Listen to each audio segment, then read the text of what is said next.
प्रमुख पाहुणे सगळे तुम्ही, आजचे अध्यक्ष तुम्ही, प्रमुख पाहुणे तुम्ही, आणि काय निरोप समारंभाचे विशेष तुम्हीच आहेत, कारण आम्ही इथंच राहणार आहे. आणि जवळपास कोणी 20 वर्षापासून, कोणी 10 वर्षापासून, कोणी 12 वर्षापासून इथंच आहे. इथंच शिकवत आहे. पहिलीच्या मुलांना नाही का, लहान लहान असतं तुम्ही, कोणाला बुटाची लेस बांधता येत नाही, कोणाला सुला जाता येत नाही, मग ते आपल्याला सांगतं सरांना.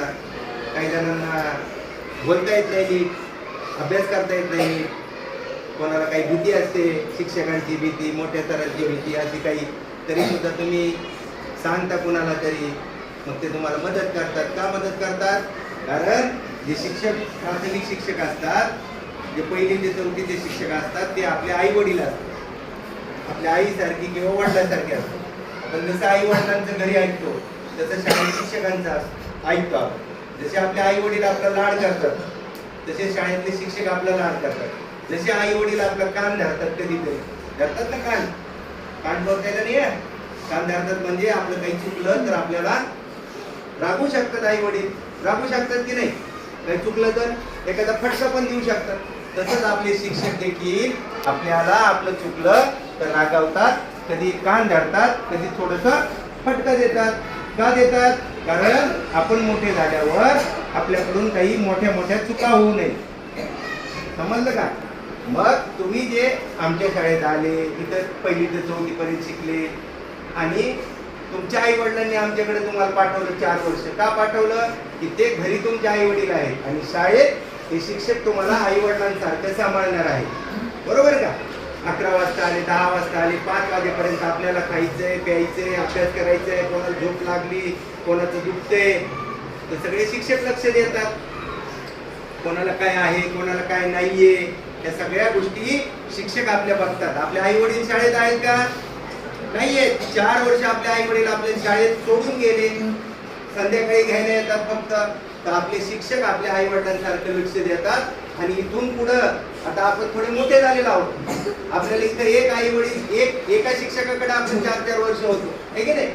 आता आपल्याला मोठ्या शाळेत जायचं असतं, आपल्याला तिथं अनेक शिक्षक भेटतात, तासात शिक्षक बदलतात, ते सगळे आपल्याला लक्ष देतात. आता तुम्ही थोडे मोठे झालेले आहेत, तुम्हाला विषय कळतात, गणित, भाषा, बुद्धिमत्ता आणि इतिहास, परिसर, सगळ्या गोष्टी कळतात. आता इथून पुढे तुम्ही मोठे झाले.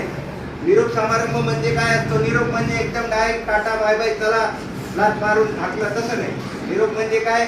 जसं आपण काय करतो, एखाद्या मुलीचं लग्न होतं आहे की नाही, तिला आपण काय करतो, सासरी पाठवतो. आता तुम्हाला आपल्याला सासरी पाठवायचं म्हणजे पुढच्या घरात, पुढच्या स्टेजला आपल्याला मोठं व्हायचं शिकत. तर आम्ही तुम्हाला विसरणार नाही, तुम्ही आम्हाला विसरायचं नाही. पण दिलं काय? अभ्यास दिला. दिला काय? चांगल्या गोष्टी दिल्या, चांगल्या सवयी दिल्या, त्या आपल्या लक्षात ठेवायच्या.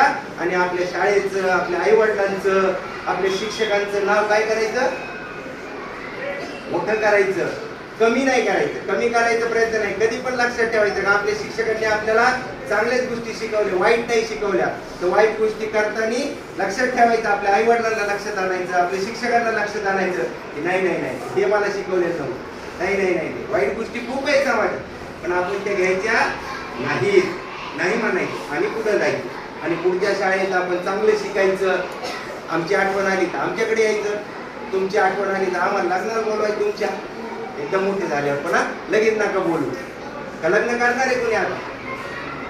नाही ना? ठीक आहे. आता एवढंच निरोप समारंभ द्यायचं आहे. माझ्याकडे तुमचे खूप फोटो आहेत, 20-25 हजार फोटो आहेत. तुमच्या लग्नाच्या वेळेस तुम्हाला देणार आहे मी, तुमच्या बायकोला, तुमच्या मिस्टरांना दाखवायला देणार आहे. परंतु शिक्षकांना लक्षात ठेवा आणि चांगल्या गोष्टी करा, समाजात चांगलं नाव करा. तुमचं नाव चांगलं झालं म्हणजे ऑटोमॅटिक आमचं नाव चांगलं होणार आहे. धन्यवाद. जय हिंद, जय महाराष्ट्र.